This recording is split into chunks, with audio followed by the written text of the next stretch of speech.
Detroit Tigers fall short against Toronto Blue Jays, 6-4. Despite late rally from reserves, the Detroit Tigers scored 1 run in the first inning and 3 runs in the 8th, but those 4 runs weren't enough to beat the Toronto Blue Jays.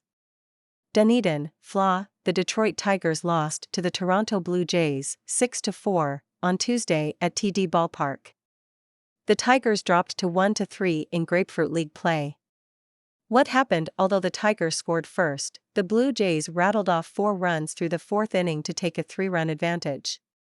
2 runs were scored against left-hander Joey Wentz, and 1 run each came against right-handed relievers Matt Wisler and Jason Foley. The top 4 batters in the Blue Jays lineup, George Springer, Bo Bichette, Vladimir Guerrero Jr. and Matt Chapman, finished 2-for-7 with 4 walks and 2 strikeouts. All 4 of them drew a walk. Jeff Seidel, Tigers' Riley Green is confident, comfortable and poised for a special season. More on Green. Tigers won't guarantee Riley Green as full-time leadoff hitter. Center fielder. The Tigers scored 3 runs in the 8th inning off left-hander Paul Fry, a 30-year-old who was born in Pontiac and attended St. Clair Community College. Fry has pitched in 118 MLB games across his 5-year career. A fielding error and a hit by pitch sparked the Tigers' rally. Parker Meadows, double, Brendan Davis, groundout, and Andrew Navigado, single, drove in the 3 runs, cutting the deficit to 6-4. Right-hander Troy Watson, replacing Fry, inherited the bases loaded and 2 outs. But Gage Workman struck out swinging. Outfielder Steele Walker, called up from minor league camp, was hit in the hand with a pitch in the 8th inning. He left for X-rays, manager A.J. Hinch said. I'll have an update tomorrow, but he was in a lot of pain. Starting off, making his first start in spring training, Wentz allowed 2 runs on 3 hits and 1 walk with 3 strikeouts. He tossed 22 of 36 pitches for strikes and primarily focused on his curveball. His four-seam fastball averaged 93.6 miles per hour. I thought I did well when I was ahead in counts, and did poor when I was behind, Wentz said. There are some positives to take away, but also some negatives and things to work on.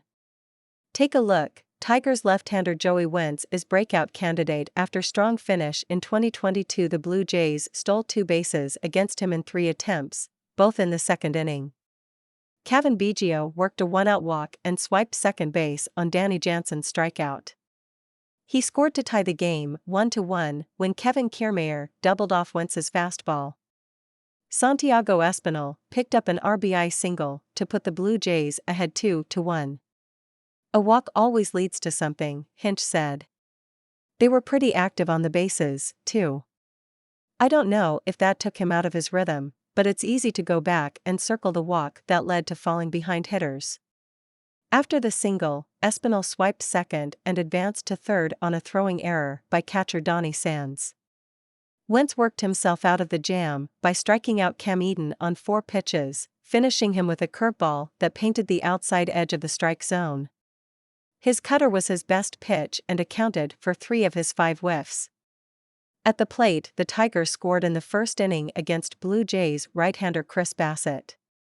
Nick Maton worked a 6-pitch leadoff walk, and Riley Green, batting in the 2-hole, laced a full-count sinker for a ground ball single into right. Green hit the ball with a 109.4 miles per hour exit velocity. The next batter, Javier Baez, drilled a sacrifice fly to center for a 1-0 lead. An opportunity to add to the total was spoiled by Biggio. The right fielder made an epic sliding catch in the corner to steal extra bases from Austin Meadows, then doubled up Green, retreating to first base. The patient approach, Hinch said. It started with controlling the strike zone. That's textbook for how to score early. If that combo ends up being at the top, which is very possible, that's a good way to start.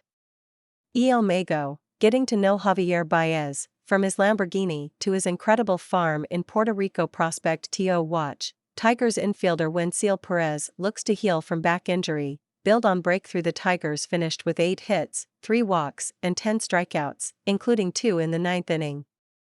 They went 2-for-13 with runners in scoring position. Cesar Hernandez, competing for one of the Tigers' final roster spots, had the best offensive performance, going 2-for-3. He ripped a double to the right field corner off Bassett's curveball in the second inning. 5 innings later, he doubled to left against right-hander Jay Jackson. On the mound, following Wentz's 2 innings, Wisler entered and received an automatic ball, a pitch clock violation, before throwing his first pitch. The veteran reliever struggled in his first outing of spring training, allowing 1 run on 1 hit and 2 walks. He also balked. Wisler threw 9 of 20 pitches for strikes. His 4 sinkers averaged 89.1 miles per hour, his 3 four-seam fastballs averaged 88.5 miles per hour, and his 13 sliders sat around 78 miles per hour. By the end of spring, he wants his fastball to be in the 92 to 93 miles per hour range and his slider to be in the 82 to 83 miles per hour range. The takeaway is starting 1-0 on Springer because of a pitch violation, Hinch said. It took him 12 seconds to get his last warm-up pitch off, so he started 1-0. It'll give me something to go over in the meeting in the morning. No judgments coming out of these first outings, but certainly some things that we can address. Slider-heavy veteran, Tigers' Matt Wisler, a slider machine, focused on his velocity in spring training healthy again. After another surgery, Tigers' Alex Faedo is trusting new coaches, old mechanics in the 5th inning. Right-hander Alex Faedo made his first spring training appearance. He struck out Guerrero and walked Chapman before finishing the inning against Biggio and Jansen. His fastball averaged 93.4 miles per hour, while his slider generated 2 swings and misses. Left-hander Adam Wolf pitched a scoreless 6th inning, but right-hander Angel DeJesus surrendered 2 runs on 2 hits in the 7th. Stevie Berman hammered a slider over the heart of the plate for a 2-run home run to left field, putting the Blue Jays in front 6-1. Righty Tyler Holton finished the game with a scoreless 8th. 3 stars 1. Hernandez, 2. Mayton, 3. Faedo. Next up Wednesday, 1:05 p.m. versus Pittsburgh Pirates in Lakeland. Contact Evan Petzold at epetzold@freepress.com or follow him on Twitter @EvanPetzold.